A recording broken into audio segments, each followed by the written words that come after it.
അല്ലാതെ ഞങ്ങൾ തമ്മിൽ വേറെ ബന്ധമൊന്നുമില്ല. ആൾക്ക് ഞാൻ വാക്ക് കൊടുത്തു പോയിമ്മ. എന്റെ റബ്ബേ, എന്തൊക്കെ ഞാനീ കേൾക്കുന്നത്. ഇതൊക്കെ പാടി കേട്ടിട്ട് കയ്യും കാലും പറിച്ചിട്ട് വയ്ക്കണ്ട റബ്ബേ. ഇമ്മ കരുത്തും പോലെ ഒന്നല്ല. എനിക്ക് ഒരാളോട് ഇഷ്ടമുണ്ടെന്ന് പറഞ്ഞാൽ അതൊന്നും വിചാരിക്കുന്ന തരത്തിലുള്ള ഇഷ്ടമല്ല. ആൾക്ക് എന്നെ ഇഷ്ടമാണ്, എനിക്ക് ആളെ ഇഷ്ടമാണ്. അത് പരസ്പരം ഞങ്ങൾ അങ്ങോട്ടും ഇങ്ങോട്ടും പറഞ്ഞെന്ന് മാത്രം. അല്ലാണ്ട് വേറൊരു തരത്തിലുള്ള ഒരു കാര്യമില്ല അമ്മ.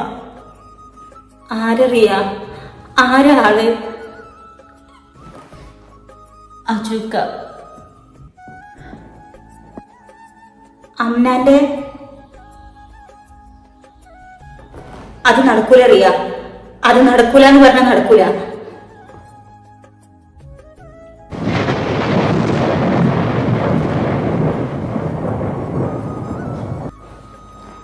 ആ കുട്ടികൾക്ക് സ്വന്തമായിട്ടൊരു വീട് പോലും ഇല്ല. 100 കൂട്ടം പ്രശ്നങ്ങൾക്ക് നടുവിലാണ്. ആ പരയുടെ ഫുള്ള് ഉത്തരവാദിത്വം ആ അജു എന്ന് പറഞ്ഞ കുട്ടിയുടെ തലയിലാണെന്നൊക്കെ ഈ ജനല്ലേ 40 ഇവിടെ നിന്ന് പറയല്. എന്നിട്ട് അങ്ങനെയുള്ളൊരു കുടുംബത്തേക്ക് അന്ന ഈ സമയത്ത് കൊടുക്കുന്ന എനിക്ക് തോന്നുന്നുണ്ടാ? അജുക്ക പാവാണമ്മ. ആ പാവത്തിന് എന്നെ ഒരുപാട് ഇഷ്ടമാണ്. അന്ന് നല്ലൊരു കുടുംബത്തേക്ക് കൊടുക്കാൻ പൂതി വെച്ചെടുക്കണ എന്റെ പനോട് ഈ കാര്യം ഞാൻ എങ്ങനെ അറിയാ പറയാ? ഇജൊന്ന് പറ. ഇമ്മപ്പാനോട് ഈ കാര്യം ഒന്ന് പറയോ? അല്ലച്ച, ഞാനിപ്പാനോട് പറയട്ടെ.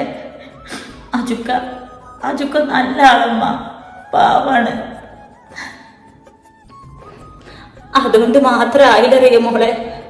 സർജറിക്ക് മുന്നേ അന്നെ നല്ലൊരാളെ കയ്യിൽ ഏൽപ്പിച്ച് കാണാൻ പൂതിച്ച് നടക്കുക. പാവം അങ്ങനെയുള്ള ആളോട് ഇപ്പൊ ഈ അജുവിന്റെ കാര്യം പറയാൻ പോയിട്ട് ഒന്നിനും പറ്റൂല. അതവിടെ നിൽക്കട്ടെ എന്ന് വെക്കാം. അന്നെ അജുവിനിപ്പോ സ്വീകരിക്കാൻ പറ്റുമെന്ന് എനിക്ക് തോന്നുന്നുണ്ടാ? ഇമ്മ പറഞ്ഞതൊക്കെ നേരെ. അജുക്കാക്ക് ഇപ്പൊ എന്നെ സ്വീകരിക്കാനോ കല്യാണം കഴിക്കാനോ ഒന്നും പറ്റണ ഒരു സാഹചര്യമല്ല.